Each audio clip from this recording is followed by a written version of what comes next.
Bueno, un jurista de verdad, como dijera hace un momentico Adolfo Salomón, importante abogado, un tribuno, de los que realmente convierte los papeles en papeletas. Bienvenido, don Miguel, ¿qué tal? Buenas tardes a todos, muchas gracias por la invitación. La verdad que me siento contento, principalmente con Salomón y contigo, porque sé que estaba en falta. Sigue en falta, porque sí, cuando lo llamaron no fue para este programa, es para mi programa de televisión, Verdades al Aire. Verdades al Aire. Pero vamos a hablar de varias verdades. Pero aquí también usted está invitado a otro programa que es un programa de verdad. Mira una cosa, profesor. Permítame, tú le dejaste una pregunta pendiente al doctor. Él tiene dos. Yo quisiera su valoración sobre la decisión de la Suprema Corte de Justicia con esa sentencia al diputado Sadowski. Y su valoración sobre la creación de un Ministerio de Justicia que ha propuesto el presidente Luis Abinader. Mira, en primer lugar, lo de Sadowski, hay que ver los hechos del caso. Yo no fui abogado ahí. Sí decide que el diputado, una vez que se impone una sanción, en democracia se acatan y si no recurro, no queda de otra. Entonces, no sé los hechos en sí que motivaron eso. Sí que fue un golpe a una policía. Pues ya vas sabiendo. No, lo que pasa es que una cosa, vuelvo y repito, una cosa es los hechos que narra la prensa y otra cosa es el inside del caso. O sea, tú tienes que tener el caso para tú ver qué dice un testigo, qué no dice un testigo. El video, Valerio. Usted es un hombre que le da seguimiento. Óigame, ante este país no digáis. Usted le da seguimiento a todos los hechos fácticos, a todo eso.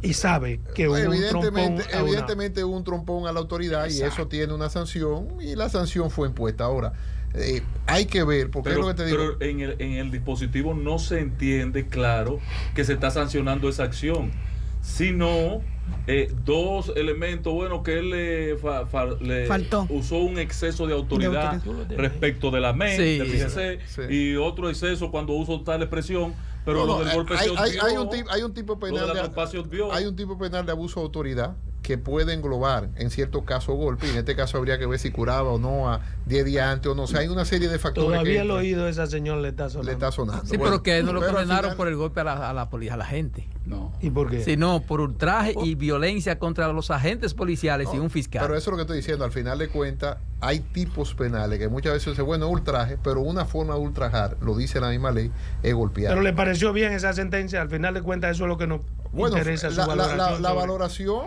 hay que conocerla. La dieron en el marco de la ley. La ley hablaba de 3 meses y le pusieron 3 meses. O sea, no queda de otra.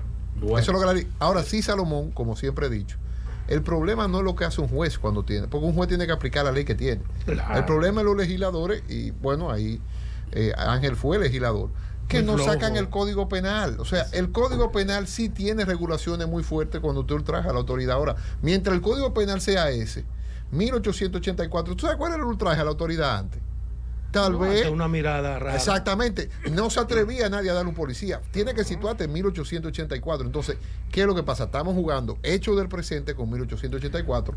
Hubo un abuso de la autoridad. Lo hubo. Ahora, aún en un proceso, él tiene derecho a pero en ese caso, doctor. Ese hecho de presente con 1844 como que no tiene aplicación cuando es un ciudadano común.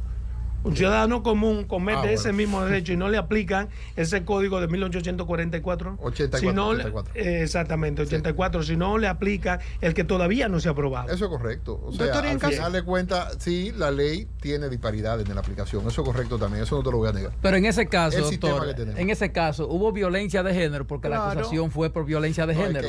Bueno, pero es que si ese hombre no conocía a esa gente, aquí todo es violencia de género y tampoco es así. O sea, hay un ultraje a la autoridad. Eso es así. Simple. ¿Mujer o hombre? Mujer, no importa porque es la autoridad. En ese caso, es mujer o hombre, no importa porque es la autoridad como tal. Y eso vale tanto. ¿Usted cree que él no lo hizo porque fuera mujer, porque fuera más débil? Bueno, ya eso entra en cosas. Sí, no hay un agravante en ese punto, Valerio, porque ahí habían 2 16. ¿Por qué no le tiró una trompa a un varón?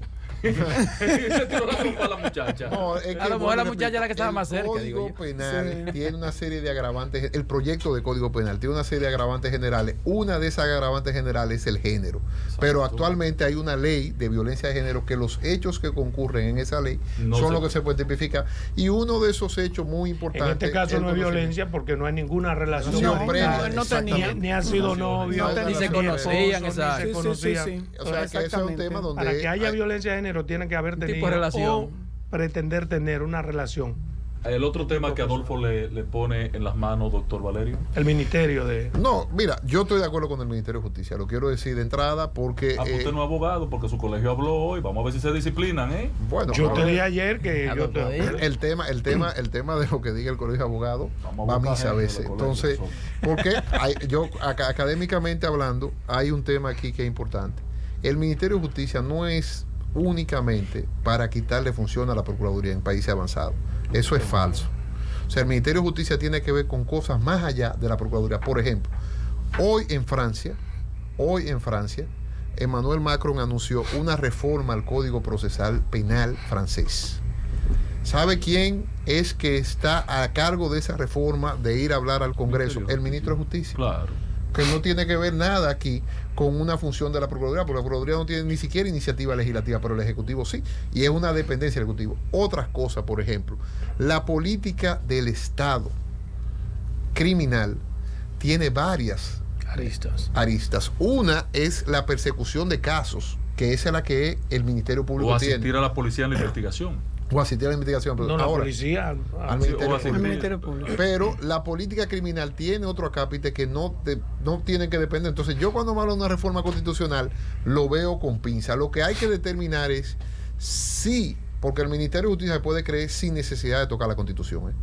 Le resta funciones a uno y al otro y trabaja, porque la política criminal, de hecho, no la lleva solo el Ministerio Público, la lleva la NCD. La lleva la policía. Sí, pero hay aspectos que están literalmente planteados en la Constitución de la República. Literalmente. Es imposible. ¿Cuál, por ejemplo? La administración de la penitenciaría. Bueno, tú no vas a tener un Ministerio de Justicia cuyo brazo principal debe ser no hay duda, la Constitución establece tácitamente que está bajo no hay duda tutela que hay una reforma de calado. Sí. Esas reformas son dolorosas.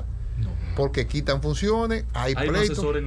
Y entonces, van a joder, yo al final de cuentas lo que veo es que ese debate en este momento puede traer ese tipo de problemas porque estamos en año electoral y cuando aquí se habla de tocar la Constitución en año electoral, todo el mundo se levanta. En sentido general, la lucha contra la corrupción, ¿cómo usted la valora?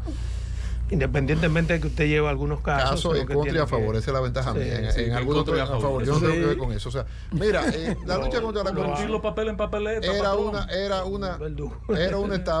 una etapa que se necesitaba. O sea, pero si tú me dices, yo por ejemplo he dicho varias veces de que el Ministerio Público debería explicarle a la población de que esos casos no se van a acabar en 10 o 15 días. De hecho, he sido crítico con algunos expedientes del Ministerio Público en el sentido de que tú no puedes meter 200 gente en un expediente porque ahí nunca va a terminar. Y hay lo que se llama persecución estratégica. O sea, si usted tiene 10 hechos sobre una persona, tal vez váyase con esos 10 hechos. Usted va a lograr el mismo resultado. Claro. Que luego aparecieron otros hechos. Sí. Entonces, ahí hay un tema de organización de los casos que yo no lo estoy viendo, o por lo menos no lo estoy compartiendo por una sencilla razón. El Ministerio Público está desbordado, no lo digo yo, lo dicen ellos mismos. O sea, no hace nada para que sea más práctico llevarlos más rápido. Y además de que cuando tú le a una gente le enseñas un expediente y ellos han logrado cosas, por ejemplo los acuerdos. Si con 20 pruebas tú logras lo mismo, pues lleva 10 nada más. No, y que si tú dices el acuerdo, mire, usted quiere un acuerdo, la población va a tener que entender de que nosotros no podemos estar hablando todo el tiempo de temas judiciales. Hay otro tema. Miguel, cuando te llamaba para mi visto y escuchado programa de televisión, ¿en qué canal? Tenía el objetivo de entender qué es lo que está pasando con los editores de libros, por qué el conflicto. Luego, una semana después, se tranquilizó todo. Parece como que hubo algún entendimiento. No hay entendimiento de nada. Hay que ver de qué lado tú estás. ¿Tú eres abogado de quién? Con la Asociación de Libros Dominicanos. En este caso. Sí, yo soy en el caso de lo eléctrico está del lado del gobierno. Con el Estado. Un hombre trambótico. No, o sea, pero es que la oficina de abogado asumió. El abogado representa intereses. ¿Qué es lo que hay detrás de eso? Ya ustedes entregaron los libros, recibieron los cuartos. No, es el problema. O sea, se hace un concurso. Y ahí yo quiero ser un poco directo porque tampoco yo no tengo que guardar cuenta pizza. Yo no entiendo cómo Diario Libre 5 veces comete el mismo error. 5 veces comete el mismo error. Dice Diario Libre que los libros de los miembros de la Asociación del Libro Dominicano fueron realizados por un chofer. Y entonces, cuando yo voy a Diario Libre, voy con Juan Colón y con Avelino Stanley. Avelino Stanley y Juan Colón son autoridades en el tema. O sea, claro. Y yo digo, una cosa es que yo ceda los libros a algo que se llama School Team, que fue lo que hice, cedí los derechos de autor, para luego yo poder editar esos libros. Y otra cosa muy diferente es que el chofer sea el dueño. El dueño es School Team. Entonces, hemos dicho en varias ocasiones que los libros nosotros, los reiteramos, se han hecho durante 20 años, lo hicieron estos dos señores. Lo que pasa es que esta vez ellos decidieron concursar. Nunca habían concursado directamente y eso es un pecado. Pero y ahora se democratizó el proceso. Totalmente. Pero, eso hay que reconocérselo al señor. Doctor, pero entonces nunca escuchamos... No, espérate, déjame aprovechar lo que dice Salomón. Nunca, y eso hay que decirlo en honor a la verdad, porque han querido acabar con el señor Fulcar. Nunca un editor dominicano había ganado un concurso. Nunca. Siempre eran editores extranjeros. ¿Quién realizaba el contenido? Los dominicanos. Doctor, pero en estos días vimos hablar al ministro de Educación con relación a eso y habla hasta de copy-paste. De plagio. De plagio. Sí. O sea, ¿cuál es la postura de usted en ese sentido? Nosotros estamos contestes con eso. Estamos contentes de que se haga el antiplagio, porque nosotros, primero, esos libros, nosotros la originalidad lo damos. Y le voy a decir más. El sistema que anunció el ministro, ya nosotros pasamos al antiplagio y no da plagio. Pero ¿cuál es la situación? No, da la última pregunta también. ¿Cuál es la situación? Porque es un escándalo que involucra un monto de dinero demasiado alto y los muchachos están estudiando con los libros, el ministro dice que eso fue ilegal, la gente de contrataciones públicas dicen que fue una licitación incorrecta. Una colusión, dice. Hoy, ¿qué hay colusión? ¿Qué es hoy?